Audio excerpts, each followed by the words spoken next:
Feel. ഓ, മണി ഇപ്പൊ 12 കഴിഞ്ഞ്. ഇനി ഇപ്പൊ അക്ഷയയില് അവര് ടോക്കൺ നമ്പർ എത്ര പേർ കിടന്ന് വിളിക്കുമോ ദൈവത്തിനറിയാം. എന്തായാലും ആ കൊച്ചിനെ കണ്ട് സംസാരിച്ചത് സമയവും പോയി. പറയാനാണ് കാലും മടക്കാൻ വയ്യ.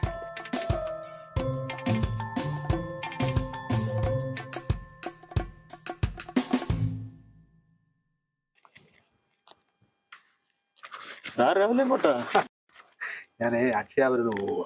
ഇപ്പോഴത്തെ ഈ ആധാറൊക്കെ ഉണ്ടല്ലോ, അതൊന്ന് ലിങ്ക് ചെയ്യണം. അഡ്രസ് ചേഞ്ച് ആണേ. ഇതൊക്കെ നമുക്ക് നടത്തുന്ന അറിയണമല്ലോ. സാറേ, അവിടെ കരയുന്ന കുട്ടിയോട് എന്തോ സംസാരിക്കുന്നുണ്ടല്ലോ. ഞാൻ വന്നപ്പോഴേ അത് അവിടെ നിന്ന് കരയുന്നു. ഞാൻ അവനോട് ചോദിച്ചു. അപ്പൊ അവൻ പറഞ്ഞു അവൻ അവിടുത്തെ കുട്ടിയാണെന്നാ. ഞാൻ ചോദിച്ചു എന്തിനാ മോനെ കരയുന്നത്. അപ്പൊ അവൻ പറയുക അവന്റെ അച്ഛനും അമ്മയും കൂടെ ഭയങ്കര വഴക്കാണ്. സാറിനെ ആ കുട്ടിയെ അറിയാമോ? ആ കുട്ടി എവിടുത്തെ? ആ വീട്ടിലെ കുട്ടിയാണെന്നാ പറഞ്ഞത്. ഞാനേ അവനെ ആദ്യമായിട്ട് കാണുക. പാവം കുട്ടി. സാറിന് അവന്റെ അച്ഛനെ അറിയാമോ? എനിക്ക് അറിഞ്ഞൂടാ. ഞാൻ അവനോട് ചോദിച്ചു എന്റെ അച്ഛൻ ആരാണ്. അപ്പൊ അവൻ പറയുക എന്റെ അച്ഛൻ ആരാണെന്നുള്ളതിനെ കുറിച്ചുള്ള തർക്കം അവിടെ നടക്കുന്നത്. എന്തോ പറയാനാ.